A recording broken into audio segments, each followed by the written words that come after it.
तर hello guys, welcome back to my channel exploring with Vishal. तर guys आज आहे 4 जुलै आणि आज सकाळपासून रेड अलर्ट होता आणि आज सकाळपासून जोरदार पाऊस पडतो आणि आता झाली आहे संध्याकाळ आणि आता बाहेर एक मस्त वातावरण झालं जे मला वाटलं मी तुम्हाला दाखवू. तर आता मी ते तुम्हाला दाखवणार आहे. चला बघा.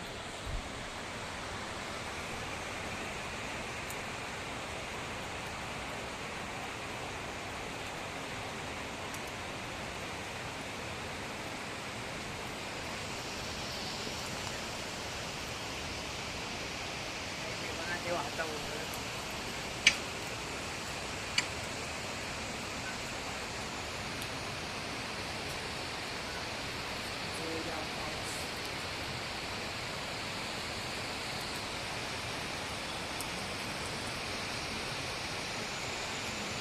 बिल्डिंग बघू शकतो. बघा.